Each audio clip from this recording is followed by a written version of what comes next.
Pendahuluan. Ayat Al-Quran tentang ketaatan pada Allah dan Rasul-Nya.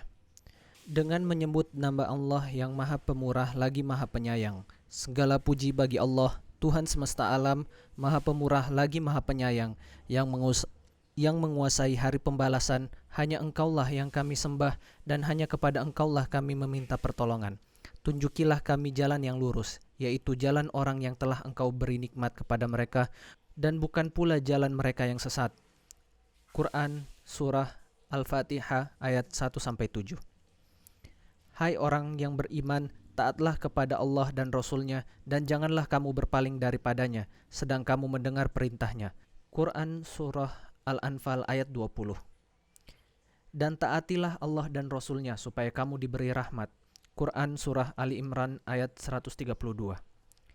Dan taatlah kepada Allah dan Rasul-Nya, dan janganlah kamu berbantah-bantahan yang menyebabkan kamu menjadi gentar dan hilang kekuatanmu. Dan bersabarlah, sesungguhnya Allah beserta orang-orang yang sabar. Quran Surah Al-Anfal ayat 46. Hai orang yang beriman, taatilah Allah dan taatilah Rasul-Nya dan ulil amri di antara kamu. Kemudian, jika kamu berlainan pendapat tentang sesuatu, maka kembalikanlah ia kepada Allah, Al-Quran, dan Rasul sunnahnya. Jika kamu benar-benar beriman kepada Allah dan hari kemudian, yang demikian itu lebih utama bagimu dan lebih baik akibatnya. Quran Surah An-Nisa ayat 59. Sesungguhnya jawaban orang mukmin bila mereka dipanggil kepada Allah dan Rasul-Nya agar Rasul menghukum atau mengadili di antara mereka ialah ucapan, kami mendengar dan kami patuh, dan mereka itulah orang yang beruntung. Dan barang siapa yang taat kepada Allah dan Rasul-Nya dan takut kepada Allah dan bertakwa kepadanya, maka mereka adalah orang yang mendapat kemenangan.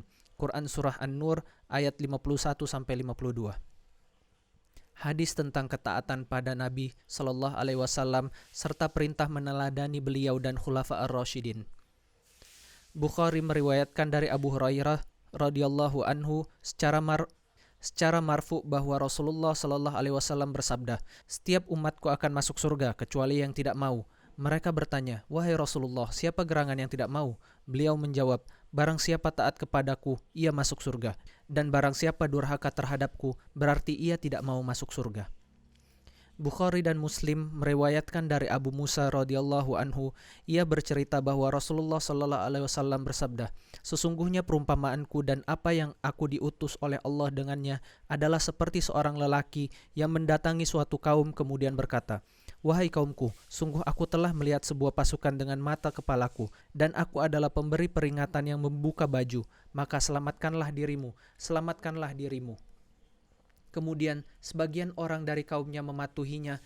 Mereka berjalan meninggalkan tempat itu sejak awal malam dan pergi diam-diam sehingga mereka selamat. Sedangkan sebagian dari mereka mendustakannya dan tetap tinggal di tempat sampai pagi tiba. Maka pagi harinya pasukan itu menyerbu mereka lalu menghancurkan dan membinasakan mereka. Itulah perumpamaan orang yang taat padaku dan mengikuti apa yang kubawa, dan orang yang durhaka terhadapku dan mendustakan kebenaran yang kubawa. At-Tirmidzi dan Abu Dawud, redaksi dari Abu Dawud menceritakan dari Irbad bin Sariyah radhiyallahu anhu, katanya Rasulullah sallallahu alaihi wasallam mengimami salat kami pada suatu hari. Setelah itu beliau menghadap ke arah kami dan memberi nasihat yang membuat air mata kami bercucuran dan hati kami bergetar. Kemudian seorang lelaki berkata, wahai Rasulullah, ini seperti nasihat perpisahan, maka apa yang akan kupesankan kepada kami? Beliau menjawab, aku berpesan kepada kalian untuk bertakwa kepada Allah dan patuh kepada pemimpin, meskipun ia seorang budak asal Habasyah. Sungguh, kalian yang hidup sepeninggalanku akan melihat banyak perselisihan. Maka hendaklah kamu berpegang kepada sunnahku dan sunnah Khulafa ar-Rasyidin yang mendapatkan petunjuk. Berpeganglah kepadanya dan gigitlah dengan gigi gerahammu. Hindarilah urusan baru, karena setiap hal yang baru adalah bid'ah, dan setiap bid'ah adalah sesat. At-Tirmidzi juga meriwayatkan dari Amr bin Auf radhiyallahu anhu. Ia menceritakan bahwa Rasulullah sallallahu alaihi wasallam bersabda, sesungguhnya agama akan kembali ke Hijaz seperti kembalinya ular ke dalam sarangnya. Agama akan berlindung ke Hijaz laksana domba betina berlindung ke puncak gunung. Sesungguhnya agama ini berawal sebagai sesuatu yang asing dan akan kembali asing sebagaimana awalnya. Maka berbahagialah orang yang asing, yaitu mereka yang memperbaiki sunnahku yang dirusak oleh orang sesudahku. At-Tirmidzi meriwayatkan pula atas Anas radhiyallahu anhu. Ia menceritakan, Rasulullah sallallahu alaihi wasallam bersabda kepadaku, "Wahai anakku, jika engkau mampu memasuki pagi dan petang hari sementara di hatimu tidak ada rasa dengki kepada siapapun, maka lakukanlah." Kemudian beliau bersabda, "Wahai anakku, itu adalah termasuk sunnahku. Barang siapa menyukai sunnahku, berarti telah mencintaiku. Dan barang siapa mencintaiku, ia bersamaku di surga." Ayat Al-Quran tentang diri Nabi. Muhammad itu sekali-kali bukanlah bapak dari seorang laki-laki di antara kamu, tetapi ia adalah Rasulullah dan penutup para nabi, dan adalah Allah Maha mengetahui segala sesuatu. Quran Surah Al-Ahzab ayat 40. Hai Nabi, sesungguhnya kami mengutusmu untuk menjadi saksi dan pembawa kabar gembira dan pemberi peringatan, dan untuk menjadi penyeru kepada Allah dengan izinnya, dan untuk menjadi cahaya yang menerangi. Quran Surah Al-Ahzab ayat 45-46. Sesungguhnya kami mengutus kamu sebagai saksi, pembawa berita gembira, dan pemberi peringatan, supaya kamu sekalian beriman kepada Allah dan Rasul-Nya, menguatkan agamanya, membesarkannya, dan bertasbih kepadanya di waktu pagi dan petang. Quran Surah Al-Fath ayat 8-9. Dan tidaklah kami mengutus kamu melainkan untuk menjadi rahmat bagi semesta alam. Quran Surah Al-Anbiya ayat 107. Dialah yang mengutus Rasul-Nya dengan membawa petunjuk dan agama yang benar agar dia memenangkannya di atas segala agama, meskipun orang musyrik membenci. Quran Surah As-Saff ayat 9. Dan demikian pula kami telah menjadikan kamu umat Islam, umat yang adil dan pilihan, agar kamu menjadi saksi atas perbuatan manusia, dan agar Rasul Muhammad menjadi saksi atas perbuatan kamu. Quran Surah Al-Baqarah ayat 143. Sesungguhnya Allah telah memberi karunia kepada orang yang beriman ketika Allah mengutus di antara mereka seorang Rasul dari golongan mereka sendiri yang membacakan kepada mereka ayat Allah, membersihkan jiwa mereka, dan mengajarkan kepada mereka Alkitab dan Al-Hikmah. Dan sesungguhnya sebelum kedatangan Nabi itu, mereka adalah benar-benar dalam kesesatan yang nyata. Quran Surah Al-Imran ayat 164. Muhammad itu adalah utusan Allah, dan orang yang bersama dengan dia adalah keras terhadap orang kafir, tetapi berkasih sayang sesama mereka. Kamu lihat mereka ruku dan sujud mencari karunia Allah dan keridhoannya. Tanda mereka tampak pada muka mereka dari bekas sujud. Demikianlah sifat mereka dalam Taurat dan sifat mereka dalam Injil, yaitu seperti tanaman yang mengeluarkan tunasnya. Maka tunas itu menjadikan tanaman itu kuat, lalu menjadi besarlah ia dan tegak lurus di atas pokoknya. Tanaman itu menyenangkan hati penanamnya, karena Allah hendak menjengkelkan hati orang kafir dengan kekuatan orang mukmin. Allah menjanjikan kepada orang yang beriman dan mengerjakan amal yang soleh di antara mereka ampunan dan pahala yang besar. Quran Surah Al-Fath ayat 29. Ayat Al-Quran tentang sahabat Nabi Sallallahu Alaihi Wasallam. Sesungguhnya Allah telah ridho terhadap orang mukmin ketika mereka berjanji setia kepadamu di bawah pohon, maka Allah mengetahui apa yang ada dalam hati mereka, lalu menurunkan ketenangan atas mereka dan memberi balasan kepada mereka dengan kemenangan yang dekat waktunya, serta harta rampasan yang banyak yang dapat mereka ambil, dan adalah Allah Maha Perkasa lagi Maha Bijaksana. Quran Surah Al-Fath ayat 18-19. Orang yang terdahulu lagi yang pertama-tama masuk Islam dari golongan muhajirin dan ansar, dan orang yang mengikuti mereka dengan baik, Allah ridho kepada mereka dan mereka pun ridho kepada Allah, dan Allah menyediakan bagi mereka surga yang mengalir sungai di dalamnya selama-lamanya, mereka kekal di dalamnya. Itulah kemenangan yang besar. Quran Surat At-Taubah ayat 100. Di antara orang mukmin itu ada orang yang menepati apa yang telah mereka janjikan kepada Allah, maka di antara mereka ada yang gugur, dan di antara mereka ada pula yang menunggu-nunggu, dan mereka tidak mengubah janjinya, supaya Allah memberikan balasan kepada orang yang benar itu karena kebenarannya, dan menyiksa orang munafik jika dikehendakinya atau menerima taubat mereka. Sesungguhnya Allah adalah Maha Pengampun lagi Maha Penyayang. Quran Surah Al-Ahzab ayat 23-24. Apakah kamu, hai orang musyrik, yang lebih beruntung, ataukah orang yang beribadat di waktu malam dengan sujud dan berdiri, sedangkan ia takut kepada azab akhirat dan mengharapkan rahmat Tuhannya? Katakanlah, adakah sama orang yang mengetahui dengan orang yang tidak mengetahui? Quran Surah Az-Zumar ayat 9. Pengabaran tentang Nabi Shallallahu Alaihi Wasallam dan sahabat dalam kitab suci sebelum Al-Quran. Ahmad meriwayatkan dari Atba bin Yasar, ia menceritakan, aku bertemu dengan Abdullah bin Amr bin As radhiyallahu anhu dan berkata kepadanya, beritahukanlah kepadaku ciri-ciri Rasulullah Shallallahu Alaihi Wasallam di dalam Taurat. Ia menjawab, baiklah, demi Allah, ciri-ciri Rasulullah yang digambarkan dalam Taurat sama seperti yang disebutkan dalam Al-Quran. Wahai Nabi, sesungguhnya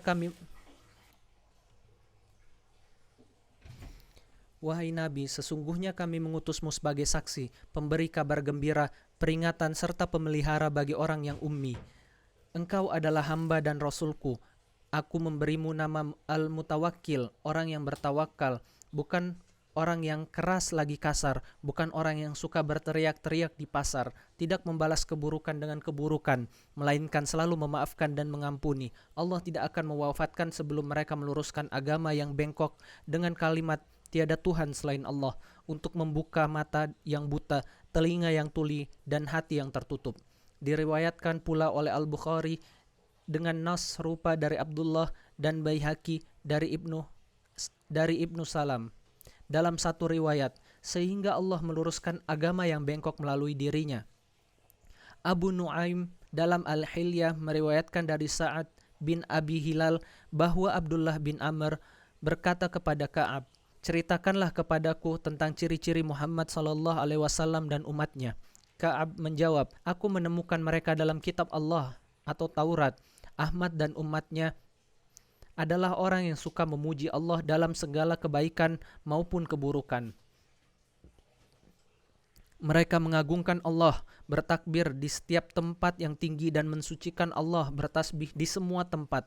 Seruan mereka memenuhi langit, suara mereka dalam sembahyang seperti dengungan lebah di atas batu cadas. Dalam shaf, mereka berbaris seperti barisan malaikat. Dan dalam perang, mereka berbaris seperti ketika berbaris dalam salat. Apabila mereka berperang di jalan Allah, maka malaikat menjaga di depan dan di belakang mereka dengan tombak tajam. Apabila mereka ikut dalam pasukan penyerang di jalan Allah, maka Allah menaungi mereka. Ka'ab menunjuk dengan tangannya, sebagaimana burung nasar menaungi sarangnya. Mereka tidak pernah melarikan diri dari medan perang atau sampai datang Jibril alaihissalam. Hadis tentang ciri-ciri Nabi sallallahu alaihi wasallam. Ya'qub bin Sufyan Al-Fasawi Al-Hafiz menceritakan dari Hasan bin Ali radhiyallahu anhu. Katanya, aku bertanya kepada pamanku Hindun bin Halah yang amat mahir dalam menggambarkan ciri-ciri Rasulullah sallallahu alaihi wasallam. Aku ingin sekali ia menggambarkannya kepadaku supaya aku bisa mengingatnya. Maka ia menjelaskan, Rasulullah sallallahu alaihi wasallam adalah seorang yang agung dan diagungkan. Wajahnya bercahaya laksana bulan di malam purnama. Tubuhnya tinggi daripada orang yang berbadan sedang, tetapi lebih pendek daripada orang yang tinggi. Bentuk kepalanya agak besar, rambutnya berombak. Apabila rambutnya tergerai, panjangnya menyentuh daun telinga. Lagi pula lebat. Kulitnya cerah, keningnya lebar, alisnya memanjang dan hitam. Di antara keduanya tampak urat halus yang terlihat bila beliau marah. Hidungnya mancung, menonjol di bagian tengahnya dan meruncing ujungnya. Ujungnya bercahaya sehingga orang yang tidak begitu memperhatikan wajahnya akan mengira tulang hidung beliau menonjol. Janggutnya tebal, bola matanya sangat hitam, kedua pipinya rata, mulutnya besar dan lebar, giginya putih dan bagus, di dadanya tumbuh bulu halus, lehernya putih laksana boneka pualam dari perak murni. Perawakannya proporsional, tidak gemuk, tidak kurus, serta kencang. Perutnya dan dadanya rata, dadanya bidang, bahunya lebar, tulang belulangnya besar, bagian tubuh yang tidak berbulu tampak berkilau. Dari dada sampai pusar ditumbuhi bulu yang membentuk garis. Di sekitar puting susu dan perutnya tidak ditumbuhi rambut. Lengan, pundak dan bagian atas dadanya berbulu lebat. Kedua lengannya panjang dan telapak tangannya lebar. Jemari dan telapak tangan dan kakinya tebal berdaging, dengan jari yang panjang dan lurus. Telapak kakinya berongga dan tidak menyentuh tanah ketika berjalan. Tumitnya pipih dan mulus, tidak pecah-pecah. Jika berjalan, kakinya diangkat tinggi dari tanah, bukan diseret. Jalannya ringan dan cepat. Langkahnya panjang. Kalau berjalan seperti sedang berjalan di tempat yang menurun. Kalau menoleh, seluruh tubuhnya ikut berputar. Pandangannya selalu ditundukkan, lebih sering memandang ke bawah daripada menengadah. Kalau memandangi sesuatu selalu penuh perhatian, beliau sering berjalan di belakang para sahabat dan lebih dulu mengucapkan salam bila berpapasan dengan siapapun. Aku berkata lagi, gambarkanlah cara Rasulullah berbicara.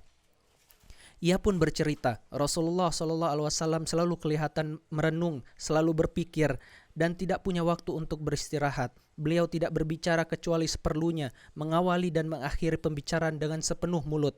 Tidak bicara dengan bibir saja, perkataan jawami' al-kalim atau singkat tetapi padat. Kata-katanya lugas, tidak berlebihan dan tidak pula kurang. Pembawaannya lentur, tidak tinggi hati tetapi tidak juga rendah diri. Selalu mengagungkan nikmat Allah meskipun kecil. Tidak pernah mencela nikmat apapun atau memujinya berlebihan. Tidak pernah marah kecuali bila kebenaran dilanggar sampai beliau meluruskannya. Dalam riwayat lain, beliau tidak pernah marah karena urusan duniawi dan untuk urusan duniawi. Bila kebenaran dilanggar, tidak ada satupun yang mampu meredakan kemarahannya sebelum kebenaran itu ditegakkan. Beliau tidak pernah marah untuk kepentingan sendiri dan tidak pernah membela dirinya pribadi. Jika menunjuk sesuatu, beliau menunjuk dengan seluruh telapak tangan. Bila sedang takjub, beliau membalikkan telapak tangan. Kalau beliau berbicara, tangan kanannya biasa menggenggam ibu jari kiri. Apabila marah, beliau memalingkan wajah dan tubuhnya. Ketika gembira, beliau menundukkan pandangan. Kebanyakan tawanya adalah senyum, dan senyumnya begitu menyejukkan laksana embun. Hasan berkata, aku merahasiakan kisah itu dari Husain beberapa lama. Kemudian aku menceritakan kepadanya, tetapi ternyata ia lebih dulu tahu daripada aku. Ia juga bertanya kepada Hindun bin Abu Halah tentang apa yang kutanyakan, dan ternyata sudah bertanya pula kepada ayahnya, Ali bin Abi Thalib, tentang kebiasaan Rasulullah bila sedang di rumah dan bagaimana aktivitasnya. Ia, Husain, tidak melewatkan sesuatu pun. Husain bertutur, aku bertanya kepada ayahku, Ali bin Abi Thalib, tentang keadaan Rasulullah SAW bila di dalam rumah. Ia menjawab, beliau masuk ke rumah setelah mendapat izin untuk masuk. Di rumah beliau membagi waktunya menjadi 3 bagian. 1 bagian untuk Allah, 1 bagian untuk keluarganya, dan 1 bagian untuk dirinya sendiri. Kemudian beliau membagi bagiannya sendiri untuk kepentingan pribadi dan untuk umat. Beliau lebih mementingkan orang lain daripada dirinya sendiri. Bila kaitannya dengan kepentingan umat, Rasulullah tidak mengurangi hak mereka sedikit pun dan memperlakukan sama, baik orang kebanyakan maupun orang yang punya kedudukan dalam agama. Namun dari segi kepribadian, beliau lebih mengutamakan orang dari sisi ketakwaan atau kelebihan dalam agama. Di antara mereka ada yang memiliki 1 keperluan, ada yang memiliki 2 keperluan, ada pula yang memiliki beberapa keperluan. Beliau menyibukkan diri untuk mengurus kepentingan mereka dan menyibukkan mereka dengan sesuatu yang bermanfaat untuk diri mereka sendiri dan orang banyak. Beliau menanyai mereka, lalu memberi petunjuk tentang apa yang harus mereka kerjakan. Beliau bersabda, hendaklah yang hadir memberitahu yang tidak hadir. Sampaikanlah kepadaku hajat orang yang tidak bisa menyampaikan sendiri hajatnya kepadaku. Karena barang siapa menyampaikan kepada pemimpinnya hajat seorang yang tidak bisa menyampaikannya sendiri, maka Allah akan meneguhkan kedua kaki orang itu pada hari kiamat. Tidak ada yang diminta kepada beliau selain sesuatu seperti itu, dan tidak ada yang menerima dari beliau selain sesuatu seperti itu. Para pencari ilmu mendatangi beliau dalam keadaan lapar ilmu, dan tidak pula kecuali setelah mengecap rasa kenyang ilmu. Dalam riwayat lain, mereka tidak saling berpisah kecuali setelah menerima petunjuk dan keluar sebagai para pemberi petunjuk ke arah kebaikan. Husain melanjutkan, kemudian aku bertanya tentang kebiasaan beliau bila di luar rumah, apa yang dilakukannya. Maka ayah menjawab, Rasulullah SAW menjaga tutur katanya, tidak berbicara kecuali untuk yang bermanfaat. Beliau bergaul akrab dengan orang banyak dan tidak menakuti mereka. Beliau memuliakan pemimpin setiap kaum dan menyerahkan tanggung jawab kaum itu kepadanya. Beliau memperingatkan umat manusia untuk tidak saling mengganggu tanpa beliau meninggalkan keramahan dan akhlak mulianya. Beliau amat peduli dan suka menanyakan kabar sahabatnya. Beliau sering mencari tahu apa yang terjadi di masyarakat, menilai baik yang baik dan mendukungnya, dan menilai buruk yang buruk dan merendahkannya. Beliau bersikap proporsional dan menghindari perselisihan dalam menyikapi sesuatu. Beliau tidak berhenti memperingatkan mereka karena khawatir mereka lalai atau menyimpang.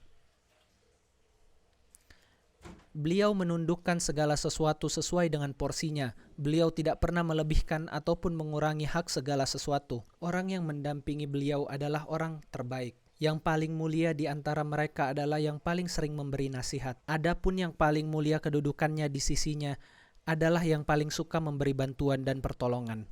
Kemudian Husain berkata, "Aku bertanya tentang kebiasaan duduk Rasulullah." Lalu ia menjelaskan, Rasulullah SAW tidak pernah duduk maupun bangkit dalam suatu majelis kecuali dengan berzikir. Beliau tidak pernah mengkhususkan tempat duduk untuk dirinya sendiri dan melarang perbuatan demikian. Jika tiba di suatu majelis, beliau duduk di mana saja ada tempat kosong dan memerintahkan demikian. Beliau memberi perhatian penuh kepada teman duduknya, sampai masing-masing mengira bahwa tidak ada yang lebih dimuliakan oleh beliau daripada dirinya. Barang siapa mengajaknya duduk atau berdiri untuk mengadukan keperluannya, beliau menanggapi dengan sabar sampai orang itu sendiri yang meninggalkan tempat itu.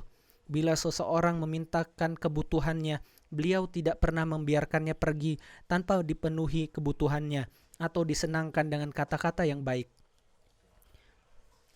Kemurahan dan kemuliaan akhlak Rasulullah meliputi semua orang, sehingga beliau layaknya seorang ayah bagi mereka. Bila kaitannya dengan hak, kedudukan mereka semua sama di sisinya. Majelis Rasulullah adalah majelis ilmu, rasa malu, kesabaran dan amanah. Tiada suara keras di dalamnya, tiada kehormatan yang dilecehkan, tiada kesalahan yang dibeberkan. Mereka setara kedudukannya, kecuali dalam hal derajat ketakwaan. Mereka orang yang tawadu, menghormati yang tua dan menyayangi yang muda, mendahulukan yang punya kepentingan dan melindungi orang asing. Husain mengatakan, selanjutnya aku menanyakan tentang sikap Rasulullah bila berada dalam majelisnya.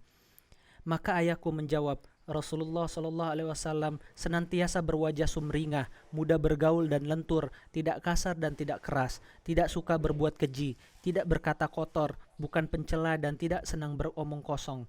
Apabila menyukai sesuatu, beliau melupakannya, tetapi tidak mengecewakan orang yang menyukainya, dan tidak membiarkannya pergi dengan percuma.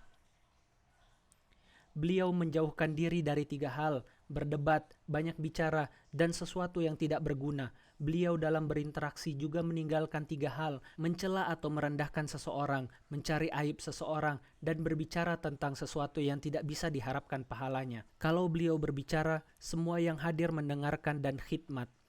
Kalau beliau diam, barulah mereka berbicara. Mereka tak berani bertengkar di depan beliau. Bila mereka tertawa karena sesuatu, beliau ikut tertawa. Bila mereka takjub akan sesuatu, beliau ikut merasa takjub. Beliau bersabar terhadap orang asing yang kasar dalam berbicara dan bertanya. Bahkan jika para sahabatnya lah yang mengundang orang asing itu ke dalam majelisnya, beliau bersabda, "Jika engkau melihat seseorang sedang memenuhi kebutuhannya, tolonglah ia." Rasulullah tidak mau menerima pujian, kecuali yang tak berlebihan. Beliau juga tidak memotong perkataan orang lain, kecuali jika perkataan itu melampaui batas. Maka beliau memotongnya dengan melarang atau meninggalkan tempat. Husain melanjutkan, aku bertanya tentang bagaimana diamnya Rasulullah. Maka ayahku menjawab, diamnya Rasulullah itu karena 4 alasan, kearifan, kewaspadaan, perenungan, dan tafakkur. Perenungan Rasulullah adalah dalam kesetaraan sewaktu melihat dan mendengarkan manusia. Adapun tafakkurnya adalah tentang hal yang kekal dan yang fana. Rasulullah SAW merangkum kearifan dan kesabaran dalam dirinya sehingga tidak marah karena apapun dan tidak merendahkan sesuatu pun.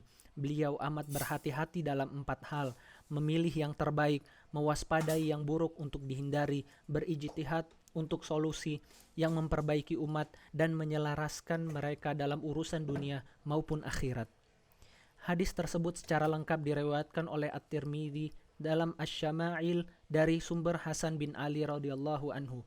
Ia menceritakan, aku bertanya kepada pamanku, lalu menyebutkan hadis tersebut. Di dalamnya juga ada hadis yang diceritakan dari saudaranya Husain, dari ayahnya Ali bin Abu Thalib.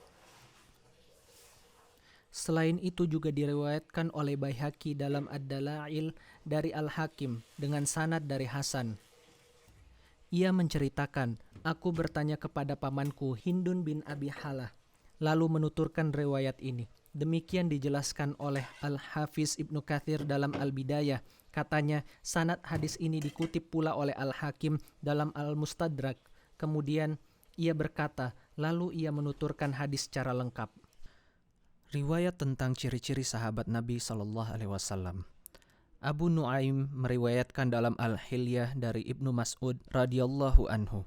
Ia menceritakan, sesungguhnya Allah melihat ke dalam hati para hamba, lalu memilih Muhammad SAW dan mengutus beliau kepada makhluknya. Lalu Allah mengutusnya untuk membawa risalahnya dan memilihnya berdasarkan ilmunya. Selanjutnya, Allah melihat ke dalam hati manusia sesudah Rasulullah, lalu memilihkan sahabat untuknya. Dia jadikan mereka sebagai penolong agamanya dan tangan kanan dari nabinya. Apa yang dianggap baik oleh orang beriman, maka itulah kebaikan. Dan apa yang dianggap buruk oleh orang beriman, maka itu pun buruk di sisi Allah. Abu Nuaim juga meriwayatkan dari Abdullah bin Umar radhiyallahu anhu.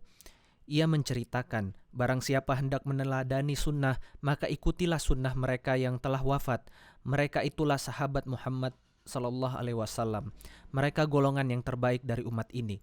Paling baik hatinya, paling dalam ilmunya, paling sedikit kepura-puraannya. Mereka adalah kaum yang dipilih Allah untuk menjadi sahabat nabinya dan menyebarkan agamanya.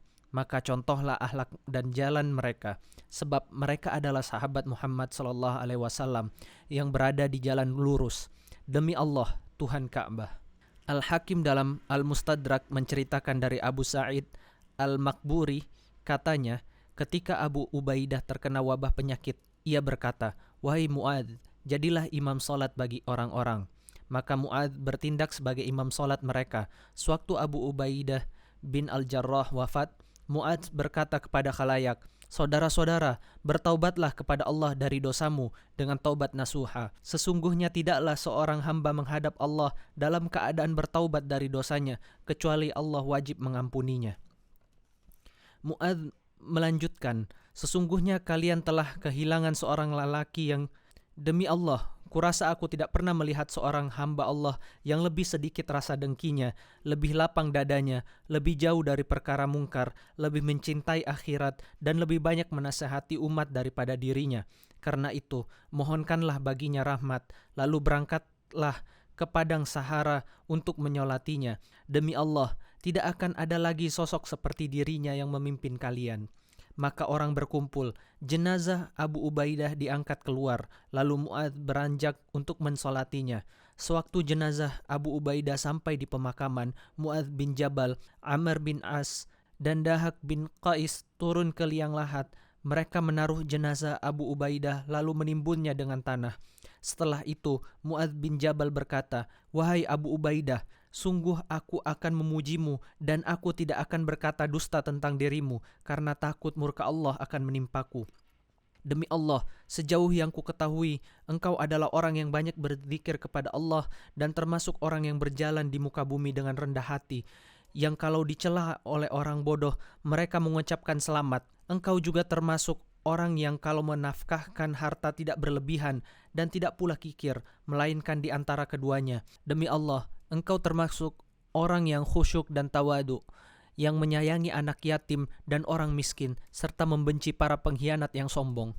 At-Tabarani meriwayatkan dari Rabi'i bin Hirash, katanya, Abdullah bin Abbas meminta izin untuk bertemu dengan Muawiyah yang sedang dikelilingi orang Quraisy, sementara Sa'id bin As duduk di sebelah kanannya. Ketika melihat kedatangan Abdullah bin Abbas, Muawiyah berkata, wahai Sa'id, demi Allah, aku akan menanyakan kepada Ibnu Abbas beberapa hal yang tidak akan mampu dijawabnya.